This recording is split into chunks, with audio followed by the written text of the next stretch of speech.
Dans cette vidéo, j'aimerais aborder avec toi 5 croyances inexactes.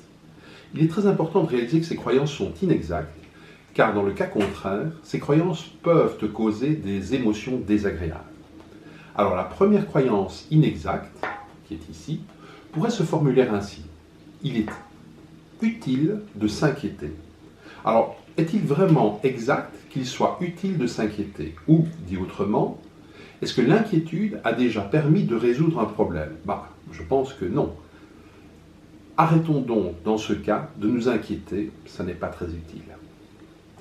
Deuxième croyance, il est plus facile de fuir un problème que de l'affronter. Alors c'est vrai qu'à court terme, il peut sembler plus facile de fuir un problème que de l'affronter. Le problème, c'est qu'à long terme, un problème qui n'a pas été affronté, c'est un problème qui s'empire. Il est donc beaucoup plus difficile de l'affronter. Arrêtons donc dans ce cas de ne pas affronter un problème lorsqu'il survient. Traitons-le immédiatement, cela lui empêchera de s'empirer. Troisième croyance,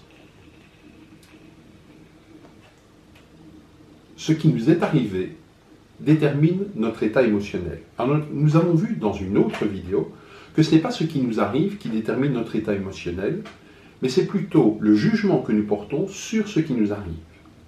Et en fait, c'est la même chose avec ce qui nous est arrivé. Ce n'est pas ce qui nous est arrivé qui détermine notre état émotionnel d'aujourd'hui, mais plutôt le jugement que nous portons sur ce qui nous est arrivé. Prenons un exemple. Imaginons par exemple un enfant qui a été dévalorisé par ses parents.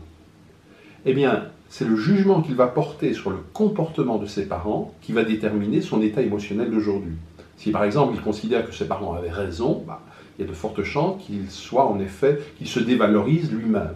Par contre, si il va juger que ses parents avaient tort, il y a de fortes chances que, justement, il ne se sente pas dévalorisé. Quatrième croyance inexacte, les choses devraient toujours se passer comme je voudrais qu'elles se passent. Alors, la question qu'on peut se poser, c'est pourquoi les choses devraient-elles se passer comme nous voudrions qu'elles se passent? En fait, il faut le reconnaître, les choses se passent comme elles se passent et la réalité n'a que faire de nos préférences, de nos exigences, de nos caprices. Donc prenons les choses comme elles viennent.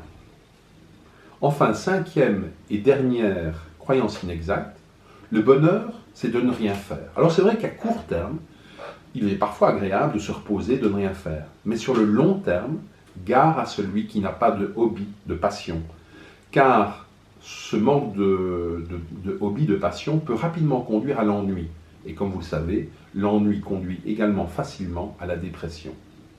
Donc, le conseil que je vous donne, c'est essayer d'avoir un hobby, une passion. En tout cas, si cette vidéo t'a plu, je t'invite à me mettre un énorme pouce. N'hésite pas à t'abonner à ma chaîne. Et sinon, je te dis à bientôt dans une prochaine vidéo.